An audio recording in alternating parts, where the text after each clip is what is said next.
बिस्मिल्लाहिर्रहमानिर्रहीम। अस्सलामु अलैकुम वरहमतुल्लाहि वबरकातुहू। मोअज़्ज़िज़ हाज़रीन इकराम, बुज़ुर्गान कौम और मिल्लत,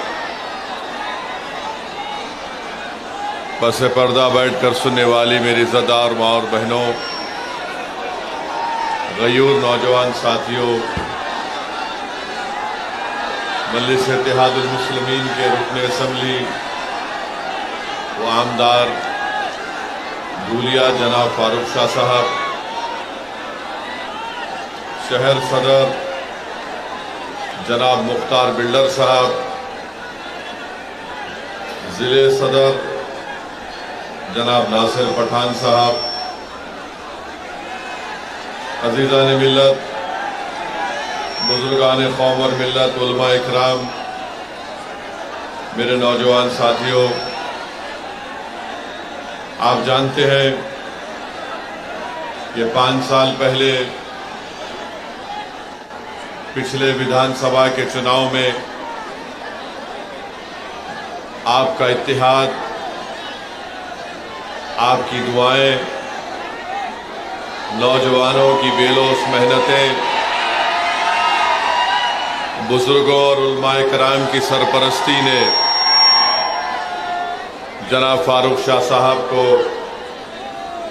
धूलिया से आपने अपना आमदार मुंतखब करवाया और 4.5 पौने 5 साल के अरसे में आप देखते हैं कि जनाब फारूक शाह साहब ने अपनी कामयाबी के बाद धूलिया की विधानसभा में जो विकास और तरक्याती काम करवाए,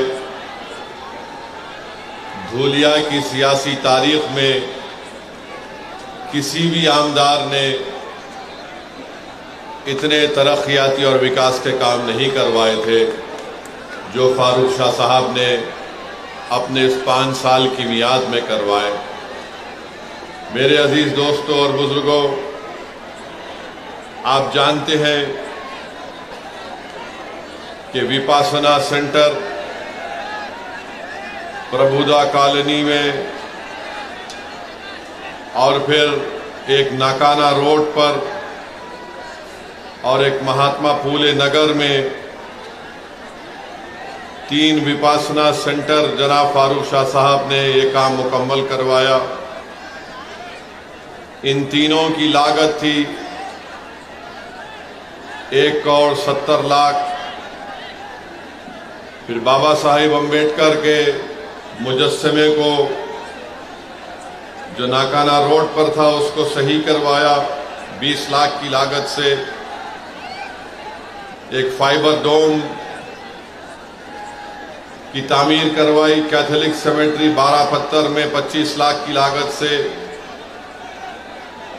अंसार नगर में रिजर्वायर बनाया गया 1 करोड़ 30 लाख की लागत से।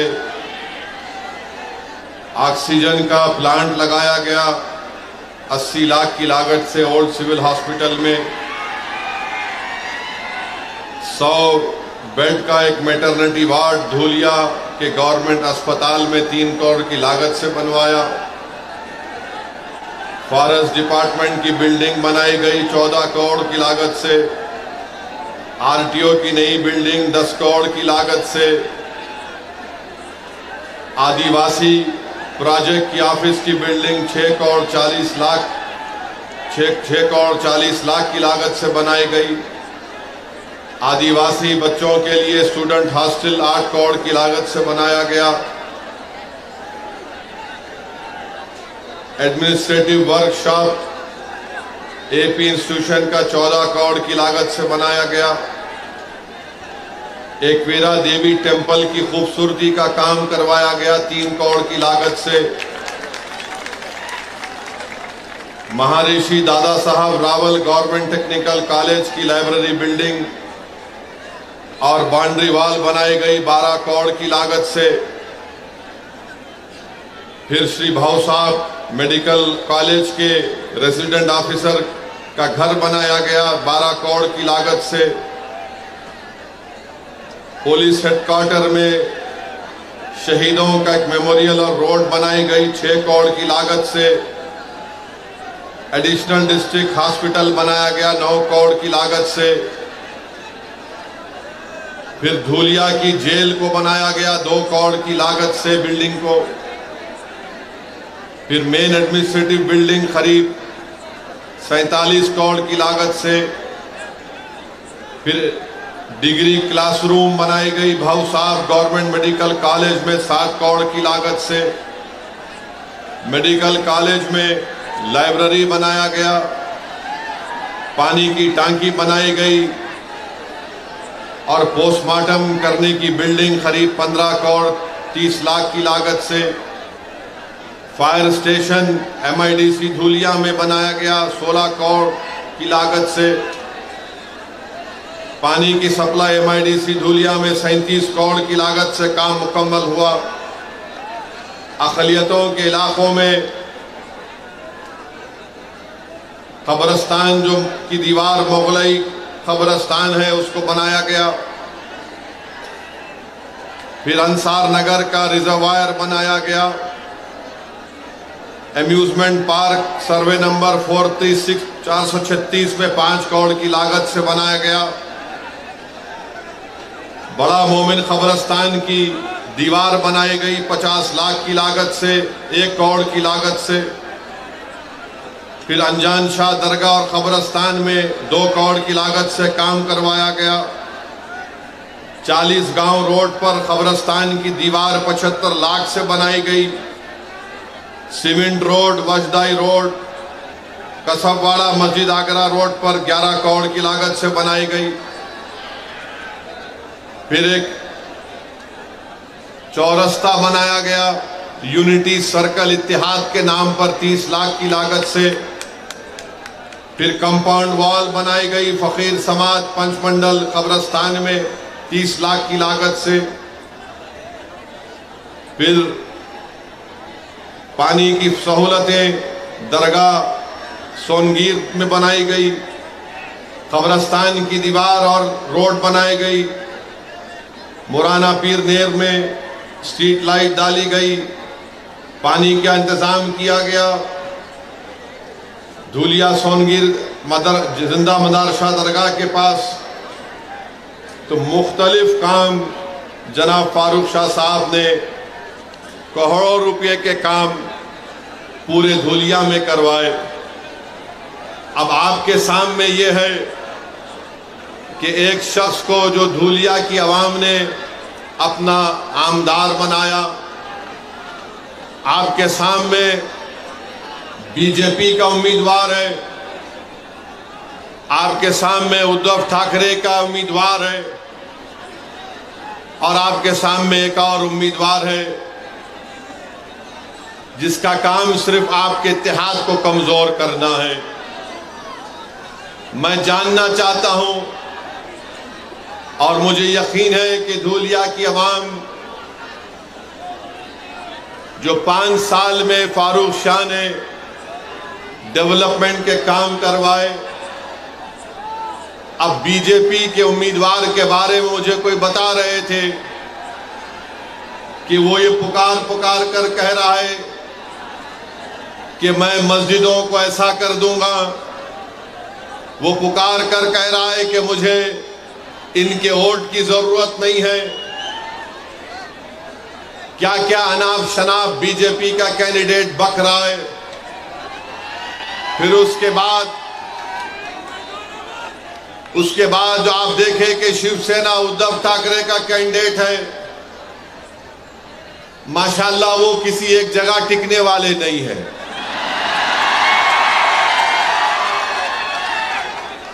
कभी कांग्रेस में भी थे वो, हाँ, राष्ट्रवादी कांग्रेस में भी थे, फिर बीजेपी में भी गए। अब उनको नजर आया कि उद्धव ठाकरे को पकड़ लूंगा, वहां पकड़ लिए। ये पहले भी 3 मरतबा 2 मरतबा के MLA थे। मैं बीजेपी और उद्धव ठाकरे की पार्टी के कैंडिडेट से हम जानना चाहते हैं कि तुम सिर्फ मुसलमानों से, सेकुलरिज्म से नफरत करते हो। बताओ धूलिया के लिए तुम्हारा क्या प्रोग्राम है? तुम धूलिया में क्या करना चाहते हो? तो दोनों के पास कोई प्रोग्राम नहीं है। दोनों यही चाहते हैं कि कुछ भी हो जाए, फारूक शाह दोबारा कामयाब ना हो। इनको एक ही चीज, रातों की नींद इनको हराम कर दी कि 5 साल में फारूक शाह ने कैसे इतने करोड़ों रुपए के काम मंजूर करवा कर लाया। जो काम आज उद्धव ठाकरे का जो उम्मीदवार है वो 3 मर्तबा कामदार है, मगर वो कुछ काम नहीं कराया। आज जो बीजेपी का उम्मीदवार है वो तो सिर्फ नफरत की बात करता है, वो तो सिर्फ दिलों को तोड़ने की बात करता है। उसके पास जनता के विकास के लिए, धूलिया की तरक्की के लिए कोई बात उनके जबान पर नहीं आती।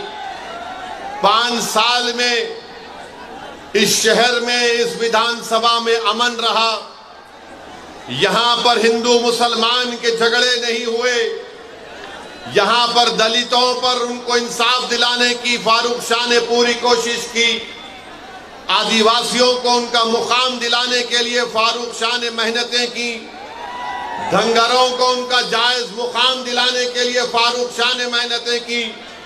और हम आज भी कह रहे हैं कि महाराष्ट्र में जहां पर मुसलमानों में जो वो 13 जितनी कास्ट हैं उनको आरक्षण मिलना चाहिए, क्योंकि बॉम्बे हाई कोर्ट ने उसको मंजूर किया। हम वहीं पर कहते हैं कि हमारे मराठा भाई बहनों को भी आरक्षण मिलना चाहिए, हम उसके खिलाफ नहीं है। अब आप बताइए किस बुनियाद पर फारूक शाह की मुखालिफत करने ये लोग आ रहे हैं? मैं आपको बताना चाहूंगा मेरे अजीज दोस्तों और बुजुर्गों, फारूक शाह ने सिर्फ मुसलमानों का काम नहीं किया, फारूक शाह ने मुसलमानों का काम किया, हिंदू भाई बहनों का भी काम किया, दलितों का भी काम किया, हमारे बौद्ध मजहब के मानने वालों का काम किया, कोली बरादरी का काम किया, धंगर बरादरी का काम किया। ये काम मराठाओं के लिए फारूक शाह ने काम किया। मगर बीजेपी और शिवसेना के पास एक ही फार्मूला है, बस गाली दो तो ओवैसी को और फारूक शाह को गाली दो और उन दोनों के नाम पर वोट हासिल करो। अरे तुम कब तक मेरा नाम लेकर, तुम कब तक फारूक शाह का नाम लेकर वोट लोगे? अरे क्या तुम्हारे घर में कोई और नहीं दिख रहा हमारे सिवा तुम लोगों को? तुम्हारी पार्टी में कोई नजर नहीं आ रहा तुम लोगों को? नहीं, खाली ओवैसी को गाली दो, फारूक शाह को गाली दो, जितना गाली देना है गाली दो। मगर धूलिया की जनता ने देख लिया कि फारूक शाह ने जो काम किया वो काम धूलिया की तारीख में कोई विधायक, कोई आमदार नहीं किया था, सबका काम किया। बीजेपी आकर बोलेगी, मोदी जी बोलते हैं सबका साथ, सबका विकास, मगर आप बताइए, मैं पूछना चाहता हूं, यहां के मुख्यमंत्री शिंदे से, फडणवीस से, ये हमको बताइए कि महाराष्ट्र से ये ड्राई पार्क का प्रोजेक्ट जो 3000 करोड़ का था वो गुजरात क्यों चला गया? बताओ शिंदे साहब, ये ड्राई पार्क का प्रोजेक्ट 3000 का कैसे गुजरात चला गया? बताओ मोदी जी, जो महाराष्ट्र को आकर अब चुनाव में शुरू कर देंगे लंबा लंबा फेंकना। ये टाटा एयरबस का प्रोजेक्ट 22,000 करोड़ का वो महाराष्ट्र से चला गया। वेदांता फॉक्सकॉन का प्रोजेक्ट 1,50,000 करोड़ का महाराष्ट्र से चला गया। ये मेडिकल डेवलपमेंट पार्क जो 424 करोड़ का था वो महाराष्ट्र से चला गया। आखिर हो क्या रहा है महाराष्ट्र में? ये देश का दूसरा बड़ा प्रदेश है। यहां पर किसानों का हाल ये करके रख दिया कि आज किसान के बेटे की शादी नहीं हो पा रही है महाराष्ट्र में, और अगर वो किसान मराठा रहे तो उसको और परेशानी हो रही है। इसीलिए मराठा लड़ रहा है आरक्षण के लिए। बताओ आखिर बीजेपी ने क्या दिया है महाराष्ट्र के लिए? अब मोदी जी आकर बोलेंगे मैं यूसीसी लगा दूंगा महाराष्ट्र में। आप देखना बीजेपी आकर बोलेगी नहीं नहीं, हम महाराष्ट्र में यूनिफॉर्म सिविल कोड को लाएंगे। हम पूछना चाह रहे ये टाटा एयरबस का प्रोजेक्ट कहां गया? तो मोदी जी बोलेंगे यूसीसी ला लूंगा। जब महाराष्ट्र का मराठा पूछ रहा है, महाराष्ट्र का किसान पूछ रहा है आज हम इतने परेशान क्यों हैं, आज हम इतने गरीब क्यों हैं, मखरूज क्यों हैं, तो मोदी जी बोलेंगे भाइयों बहनों लव जिहाद हो रहा है। आप बताइए महाराष्ट्र में इतना बड़ा प्रदेश, मगर इसके बारे में बीजेपी के पास कोई प्रोग्राम नहीं है। आप देखते हैं कि महाराष्ट्र में बाबा सिद्दीकी का कत्ल कर दिया गया, गोली मारकर मुंबई में बाबा सिद्दीकी को गोली मार दी गई। क्या हो रहा है महाराष्ट्र में कि 3 बार का एमएलए बाबा सिद्दीकी उसको गोलियां मार देते हैं, 6-6 गोलियां मारते हैं। बताओ नरेंद्र मोदी, बताओ अमित शाह, बताओ शिंदे, बताओ फडणवीस, कैसे बाबा सिद्दीकी की मौत हो गई? अरे बताओ अजीत पवार, वो तो तुम्हारी पार्टी का था, तुम अपनी पार्टी के आदमी को नहीं बचा सकोगे तो तुम अपने आप को कैसे बचाओगे? नहीं नहीं, हम इतने दिन में पकड़ के दिखाएंगे। किसको पकड़े तुम? कहां है असल करने वाला? तो हर 2 दिन को मीडिया में आता पुलिस वहां गई, पुलिस यहां गई, पुलिस वहां गई। अरे क्या महाराष्ट्र की पुलिस बड़ी काबिल पुलिस है। महाराष्ट्र के पुलिस का इंटेलिजेंस नेटवर्क बहुत स्ट्रांग है, मगर क्योंकि मोदी का राज है इसलिए महाराष्ट्र की पुलिस को कमजोर करके रख दिया गया। और इसी कमजोरी की वजह से आज आप देखते हैं कि जुल्म पे जुल्म हो रहा है, जुल्म पे जुल्म हो रहा है। बाबा सिद्दीकी को क्यों मारा गया? किसी के पास जवाब नहीं है। कोई बोलता है कोई जेल में बैठा है उसने मार दिया, कोई बोलता है नहीं वो फुला झगड़ा था उसने मार दिया। अरे सवाल ये पैदा होता है कि मारने वाले के पीछे दिमाग किसका है? वो दिमाग कौन है? तो बोलेंगे नहीं नहीं हम देख रहे हैं, कोशिश कर रहे हैं। मेरे अजीज दोस्तों और बुजुर्गों, महाराष्ट्र में कोई एक उठ के बोलता है बीजेपी का नेता मैं मस्जिद में घुस के मारूंगा। अब आप बताइए, उस पे केस तो बुक हो गया, मगर बोल रहा है मस्जिद में घुस के मारूंगा। आखिर महाराष्ट्र में इतनी छूट कैसे मिल गई इन लोगों को कि कोई एक समुदाय के मजहबी जगह के बारे में कहता है कि मैं मस्जिद में घुस के मारूंगा? आखिर क्या करना चाहते हैं महाराष्ट्र को ये लोग? क्या यहां पर आप दंगे कराना चाहते हैं मोदी जी? क्या करना चाहते हैं महाराष्ट्र में आप? फिर कोल्हापुर की मस्जिद की बेहुरमती कर दी गई। आखिर क्या हुआ वहां पर? कौन है उसके पीछे? फिर आप ये भी देखते हैं कि कोई एक फुला शख्स है, उन्होंने रसूलुल्लाह सल्लल्लाहु अलैहि वसल्लम की शान में गुस्ताखी करने की कोशिश की। उनके बाजू खड़े हो जाते हैं शिंदे और बोलते मैं इनके साथ हूं।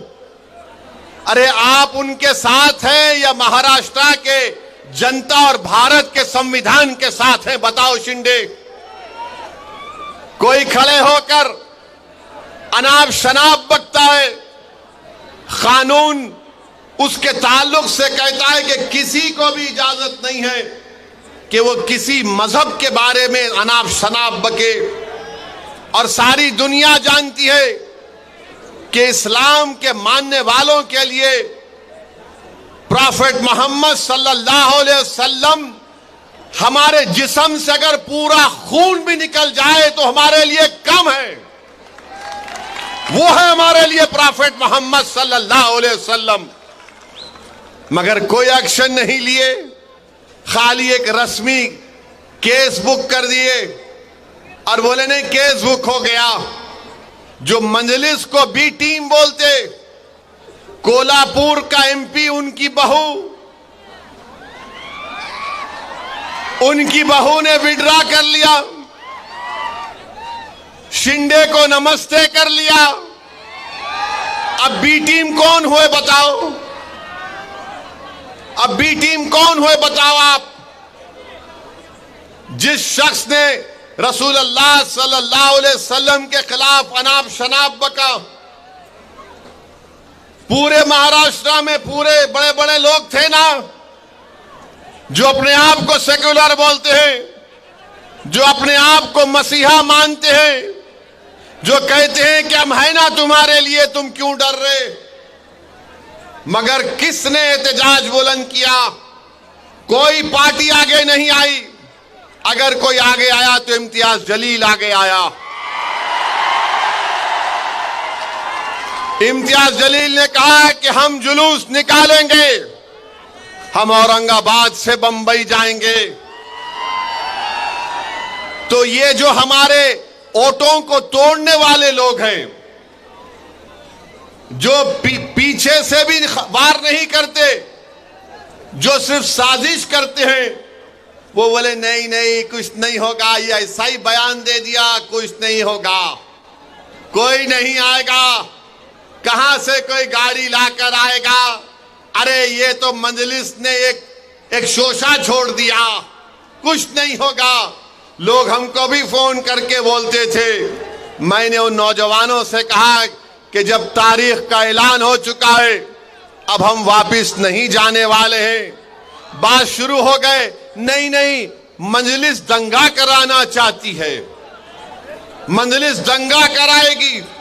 हमने कहा दंगा कराने के लिए हमने कॉल नहीं किया।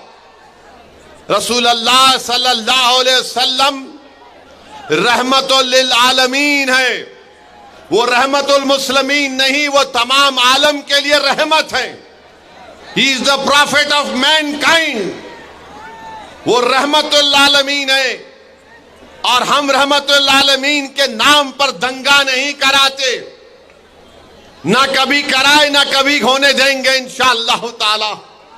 मगर जब इम्तियाज जलील पीछे नहीं हटा, मजलिस पीछे नहीं हटी, और जब औरंगाबाद से काफिला गाड़ियों का निकला तो औरंगाबाद के पुलिस, बड़े बड़े महाराष्ट्र के पुलिस वालों ने इम्तियाज जलील को बोला कि सर क्या करना चाहते हैं आप? तो इम्तियाज जलील ने कहा कि देखो, मैं बंबई जाकर महाराष्ट्र के होम मिनिस्टर को एक मेमोरेंडम देना चाहता हूं कि जिसने ये अनाप शनाप बका उसके खिलाफ कार्रवाई हो। अगर आप मुझे औरंगाबाद में रोक देते तो अमित शाह औरंगाबाद में, मैं उनसे जाके मिलूंगा। तो पुलिस वाले बोले नहीं नहीं आप बंबई चले जाओ, क्योंकि हम एक धूलिया के शाह से तंग हैं। अगर आप भारत के होम मिनिस्टर शाह को तंग करेंगे तो हमको तंग कर देगा वो। तो हमने कहा कि धूलिया का शाह है और शाह रहेगा इंशाअल्लाह ताला। मगर अमित शाह अब महाराष्ट्र में आके चीखा मार मार के बोलेंगे, क्यों ऐसा उंगली उठा के, ऐसा उंगली उठाते। मगर जुलूस गया। मैं सलाम करता हूं आप तमाम को कि 15,000 से ज्यादा गाड़ियां थीं, हम तमाम निकले और महाराष्ट्र की तारीख में आपने एक नई तारीख रकम करवाई। जो लोग मजलिस के बारे में बोलते थे ये रोड पे निकलेंगे तो दंगा होगा, औरंगाबाद से 15,000 गाड़ियों का काफिला गया, मुंबई थाने के पास भिवंडी के पास रोका गया, वहां के कलेक्टर को नुमाइंदगी दी गई। नौजवान बड़े जज्बात में थे और इम्तियाज जलील से कह रहे थे चलो मुंबई चलो। इम्तियाज जलील ने कहा कि नहीं, हमारा मकसद ये था कि हम हमारी नुमाइंदगी, हमारा मेमोरेंडम सरकार को दें और उनको बता दें कि ये हमारा गम और गुस्सा का इजहार करने का तरीका है। हमने अपने गम और गुस्से का इजहार किया और इम्तियाज जलील अगर चाहता तो उन हजारों गाड़ियों को लेकर बंबई जा सकता था, मगर इम्तियाज जलील ने कहा कि मजलिस इत्तेहाद अल मुस्लिमीन की पॉलिसी लोगों को जज्बात में लाकर दंगा कराना है, लॉ एंड ऑर्डर का प्रॉब्लम पैदा करना नहीं है। इम्तियाज जलील अमन से सब लोगों को अपने अपने घर को वापस भिजा दिया। ये मजलिस इत्तेहाद अल मुस्लिमीन है और ये लोग हम पे गालियां देते हैं, अरे मजलिस ऐसी मजलिस वैसी। अरे वक्फ बोर्ड का बिल जब पार्लियामेंट में पेश हुआ तो कहां थे उद्धव ठाकरे के एमपी?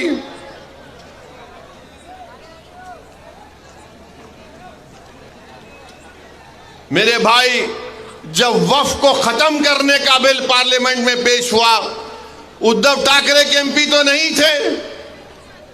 पार्लियामेंट का रिकॉर्ड निकाल कर देख लो और पूछो ये कैंडिडेट से, ये जो उद्धव ठाकरे का कैंडिडेट है इससे पूछो ये वक्फ का बिल जो पार्लियामेंट में लाया गया इसके बारे में तुम्हारी राय क्या है? वो बोलेगा नहीं बहुत अच्छा है, छीन लेना चाहिए। ये बीजेपी के उम्मीदवार से पूछो आप तेरी राय क्या है, वो बोलेगा बहुत अच्छा है, छीन लेना चाहिए। यानी दोनों की राय एक ही है। मुझे कोई बता रहे थे कि उद्धव ठाकरे का जो कैंडिडेट है, जब आरएसएस के मोहन भागवत उनके घर पे गए थे, मोहन भागवत उद्धव ठाकरे के कैंडिडेट के घर पे जाके चाय नहीं बल्कि अच्छा खासा बैठकर आए। अब आप बताइए, हमको इल्जाम लगाते हम बी टीम है, ये बीजेपी के उम्मीदवार साहब हैं, अभी चुनाव लड़ रहे, एक से एक बात करते हैं, अनाप शनाप बकते हैं। मकसद क्या है कि इलेक्शन को हिंदू मुस्लिम बना दो, धूलिया की गरीब जनता की बात ना हो, मराठा रिजर्वेशन पे बात ना हो। तुमने धंगरों को जो धोखा दिया एसटी में डालकर, चुनाव के बाद देखना वो कोर्ट स्टे लगा देगी उस पर। इन दोनों का मकसद एक ही है कि हिंदू मुस्लिम का इलेक्शन करा दो, उसके बाद देखा जाएगा। मुझे यकीन है कि यहां की जनता ना बीजेपी को इसमें कामयाब होने देगी, ना उद्धव ठाकरे के कैंडिडेट को इसमें कामयाब होने देगी। चुनाव होगा तो ये काम फारूक शाह ने किया, बताओ तुम क्या करना चाहते हो? हमने ये काम किया, बताओ तुमने 3 बार तुम विधायक बने, तुमने क्या किया? और मुझे बता रहे थे कि उद्धव ठाकरे के कैंडिडेट कैसे बात करते, फारूक साहब ने बड़ा अच्छे तरीके से दिखा दिया। अरे आप अंदाजा लगाइए, कोल्हापुर की मस्जिद में जब बेहरमती की गई तो यहां से निकलकर आमदार साहब फारूक शाह साहब वहां पर गए और फिर यहां पर धूलिया में एक पुरअमन बंद का भी एहतजाज किया गया था। मेरे अजीज दोस्तों और बुजुर्गों, मैं आपको ये बताना चाह रहा हूं कि महाराष्ट्र की विधानसभा में हर समुदाय का एक आमदार है। मराठाओं के भी आमदार है, अपर कास्ट के भी आमदार हैं, हर समाज का एक आमदार है।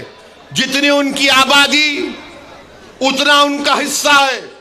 मगर महाराष्ट्र की विधानसभा में अगर एक समुदाय है जिसकी आबादी के मुताबिक उनका आमदार नहीं है तो वो मुसलमान बिरादरी। आपको मालूम कि 1990 में 10% मुसलमान महाराष्ट्र की विधानसभा में जीत कर जाते थे। आज 2019 में सिर्फ 5% जीत कर गए। इसका जिम्मेदार कौन है बताओ? इसका जिम्मेदार वो लोग हैं जो सिर्फ हमारा वोट लेते हैं और फिर हमको भूल जाते हैं।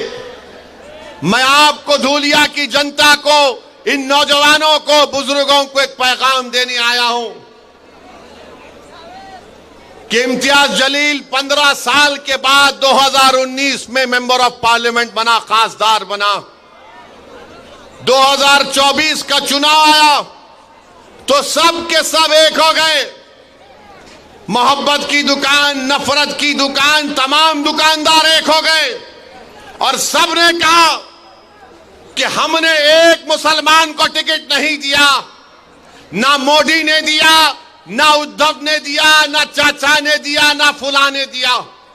सबकी एक ही ख्वाहिश थी कि कुछ भी हो जाओ महाराष्ट्र से, महाराष्ट्र के 11% मुसलमान का एक एमपी औरंगाबाद से जीतकर पार्लियामेंट में ना जाए।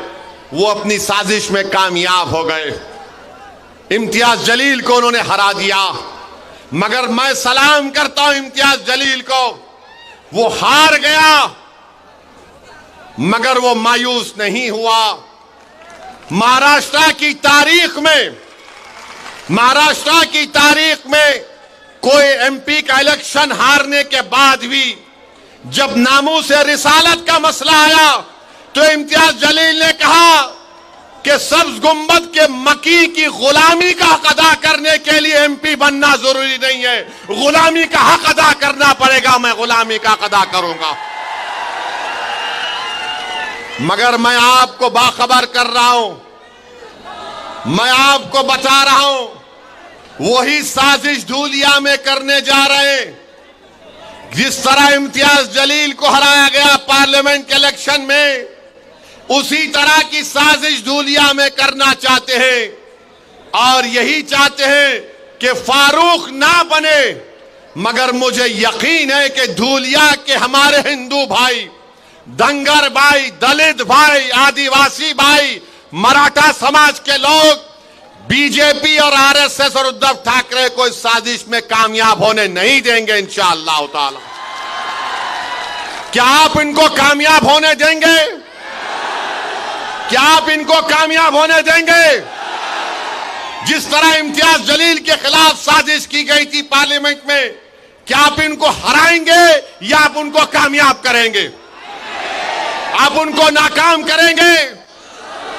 कितने लोग उनको नाकाम करेंगे? हाथ उठाओ। बिल्डिंग पर भी खड़े हुए लोग हाथ उठाओ। आप 20 तारीख को उनको हराएंगे, फारूक शाह को कामयाब करेंगे, आप नफरत का खात्मा करेंगे, आप धूलिया को कामयाब करेंगे, तो फारूक शाह की कामयाबी धूलिया की कामयाबी होगी इंशाअल्लाह ताला।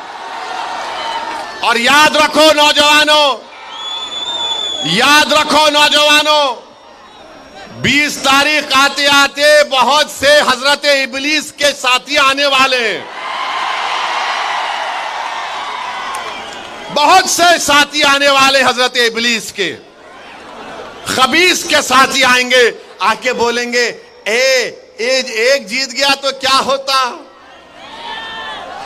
बोलेंगे एक दो जीत गए तो क्या होता। तो उनको आप बोलना, हमारा एक ही है भारत की पार्लियामेंट में, पूरों पे भारी है,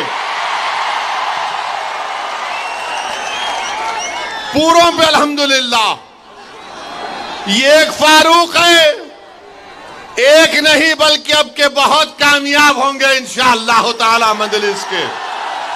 मगर ये लोग आएंगे, आके आपके कान में जैसा इबलीस थूकता, ऐसा नहीं, ऐसा हो सकता क्या, देखिए ये मैथमेटिक्स ऐसा है, ये इतना, ये इतना, ये इतना, ये इतना।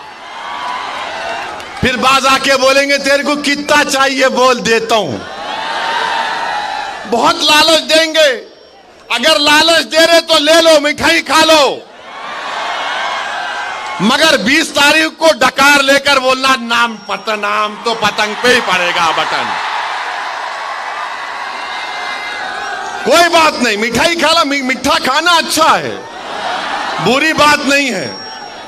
मिठाई खाओ, क्या क्या खिलाते खाओ, मगर याद रखो तुमको 20 तारीख को पतंग को ही बटन दबाना है।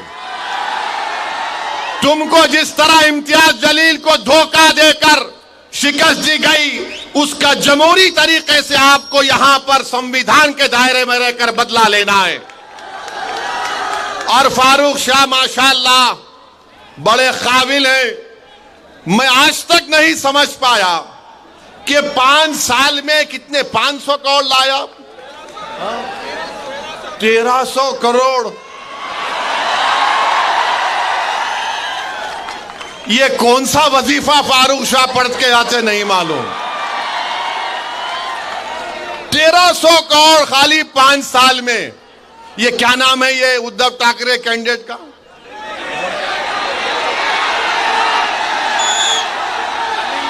हाँ, अरे गोटे साहब, ये तीन बार के एमपी, तुम 3 बार के आमदार हो, तुम 13 करोड़ का काम नहीं करा यहां पर। 3 बार का आमदार है, 13 करोड़ के काम नहीं कराए धुलिया के विकास के लिए। फारूक शाह 5 साल में 1300 करोड़ करा दिए। अब बीजेपी के उम्मीदवार है, अब उन्होंने तो खाली गाली दे रहे मेरे को, ये ऐसा वो ऐसा, वक्फ का हम वो ले लेंगे, हम मस्जिद ले लेंगे, हम कब्रस्तान ले लेंगे, हम खानखा ले लेंगे, हम फुला ले लेंगे। अरे भाई साहब, आप क्या क्या लेना चाहते, क्या क्या लेना चाहते आप? याद रखो, हम भी ले सकते तुम्हारी, याद रखो। हाँ, 20 तारीख को हम लेंगे। क्या लेंगे वो तुमको मालूम। 20 तारीख को हम लेंगे। क्या लेंगे? धुलिया की सीट फारूक शाह के लिए लेंगे इंशाअल्लाह ताला। अरे कोई बात है, मैं बीजेपी का हूं, मैं ये ले लूंगा, मैं वो ले लूंगा। अरे आप क्या बादशाह सलामत है, उंगली रखते कि मेरी हो जाती। अब वक्फ बिल का बोल रहे हम मस्जिद ले लेंगे। मेरे को पार्लियामेंट में बीजेपी के एमपी मिले गलती से, वक्फ बिल के बारे में मेरे को बोले ए ओवैसी। मैंने पूछा बोलो प्यारे, बोले ये क्या तुम वक्फ बिल के बारे में इतना बोलते। अरे यार, तुम जाके खेत में नमाज पढ़ते, वो तुम्हारी वक्फ हो जाती। तुम बैठ के कुरान पढ़ते, वो जगह तुम्हारी वक्फ हो जाती। मैंने बोला तुमको गलत है। तीसरा भी एक है, बोले क्या? मैं पार्लियामेंट में भी कभी कभी नमाज पढ़ जाता तो मेरी हो जाती क्या? कोई बात है? कोई बात है? बोलो आप। भाई उर्दू की एक कहावत है, दखनी कहावत है कि मामू की दुकान पे नाना की फातिहा बोलते ना। अरे जब तक मेरी प्रॉपर्टी नहीं रही मैं वक्फ कैसे करूंगा? मगर मोदी जी एक फैला दिए, बोलो वक्फ करो, सब। नहीं, भारत सरकार में इंडियन आर्मी के बाद सबसे ज्यादा जायदादें वक्फ बोर्ड के पास है। मोदी जी आप एक काम करना मेरा, और ये जो बीजेपी का कैंडिडेट है उसको भी बोल रहा हूं मैं, मुंबई में एक बहुत दुनिया के अमीर तरीन आदमी का बहुत लंबा घर है, बहुत बड़ा घर है ना, वो वक्फ का दिला दो ना हमको। कोई नहीं बोलेंगे, नहीं उसके बारे में नहीं बोले। अरे क्यों नहीं बोलते? वो यतीम खाने के ऊपर जो दुनिया का अमीर तरीन आदमी है, यतीम खाने के ऊपर अपना घर बना लिया। मोदी जी, आप यतीम खाने के घर में, उस शख्स के घर में शादी की मुबारकबाद देने गए। मोदी जी, क्या आपको तकलीफ नहीं हुई? यतीमों के जगह पर जिसने अपना घर बना लिया, आप वहां पर चले गए। जो यतीम खाना था आगा खानी लोगों का, वहां पर उसने अपना महल तामीर कर लिया। और यहां पर बीजेपी के कैंडिडेट बोल रहे, मैं ये ले लूंगा, मैं वो ले लूंगा। अरे बाबू, तू क्या क्या लेगा बता दे। एयरपोर्ट तेरा, माने इनका माने दे दिए, पोर्ट तेरा, रोड तेरी, सब तेरी। अब तो ऐसा लग रहा है कि बीजेपी वाले बोलेंगे, बेटा तेरे को सांस लेना है तो टैक्स दे दे। नफरत, सिर्फ नफरत इनके पास, और कुछ भी नहीं है। दिखाने के लिए कुछ भी नहीं है बीजेपी के पास। नौजवान परेशान है, रोजगार नहीं है, तो नौजवानों को बोल दिए तुम लव जिहाद पे लग जाओ। नौजवान भूखा है तो बोले तू गाय की रक्षा के लिए तू कुछ भी कर ले। मैं पूछना चाह रहा हूं, 10 साल में बीजेपी ने देश को क्या दिया? इस देश के गरीब नौजवानों को क्या दिया? इस देश के किसानों को क्या दिया? कुछ भी नहीं दिया। क्या दिया? नफरत करो मुसलमानों से, नफरत करो, डर दिखाओ मुसलमानों का, मुस्लिम अकलियत का। अरे संविधान में तो सब बराबर है नरेंद्र मोदी, मगर आप नफरत पैदा करके महाराष्ट्र में वोट हासिल करना चाहते हैं। दिखाने के लिए कुछ भी नहीं है, कुछ भी नहीं है दिखाने के लिए।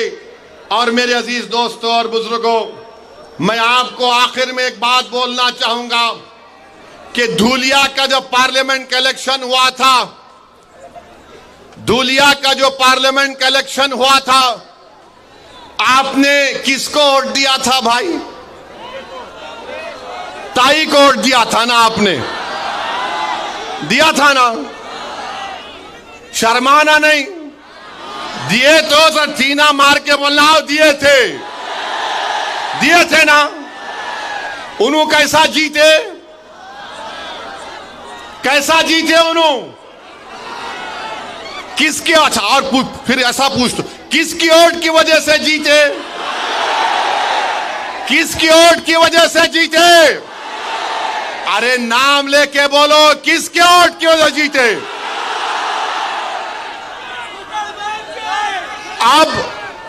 अब आप क्या करेंगे ये विधानसभा के चुनाव में? किसको वोट देंगे? किसको वोट देंगे? क्या किसको वोट देंगे? कौन से निशान पे बटन दबाएंगे? कौन से निशान पे बटन दबाएंगे? डरेंगे तो नहीं, हिम्मत तो नहीं हारेंगे, कहीं मोदी से नहीं डरेंगे, कहीं डर जाएंगे तो नहीं ठाकरे से। किससे डरेंगे फिर? किससे डरोगे? हिम्मत बुलंद रखोगे? 20 तारीख को बटन दबेगा पतंग पर, बटन दबेगा पतंग पर। अभी आधी बात बोला, 17 को फिर आ रहा हूं तंग करने इसको। अभी खत्म नहीं हुआ। हाँ, इनको बोलूं, उनका बेटा बोल रहा फारूक शाह को बाजू खड़ा करो। इन्हों बहुत ज्यादा ही खड़े हो गए। इन्हों 5 साल में इतना काम कराए कि वो बेचारे दोनों उद्धव ठाकरे का और बीजेपी का सोच रहे अब क्या जवाब देंगे। मगर मेरे भाई, आपसे मेरी गुजारिश है, माँ और बहनों से गुजारिश है कि अगर आप अपना एक एक वोट का सही इस्तेमाल करेंगे तो धूलिया की कामयाबी होगी। ये फारूक शाह की कामयाबी नहीं, धूलिया की कामयाबी के लिए, धूलिया के अमन को मजबूत करने के लिए, धूलिया के भाईचारगी को मजबूत करने के लिए मेरी आप तमाम से अपील है कि फारूक शाह को आप अपना आमदार दोबारा बनाइए। आप बनाएंगे ना इंशाअल्लाह ताला? इस शेर को कामयाब करिए आप। मैं आपको बता रहा हूं, महाराष्ट्र में कोई हुकूमत नहीं बनाएगा जब तक फारूक शाह उसका साथ नहीं देगा। इंशाअल्लाह ताला कोई हुकूमत नहीं बनाएगा। आप अब की बार और ज्यादा काम धूलिया में होगा। इंशाअल्लाह 17 तारीख को आपसे मुलाकात होगी। मेरे साथ नारा लगाइए, 20 तारीख के दिन पतंग को वोट दो, पतंग को, पतंग को, पतंग को, पतंग को। धूलिया जिंदाबाद, धूलिया जिंदाबाद, नफरत मुर्दाबाद, मोहब्बत जिंदाबाद।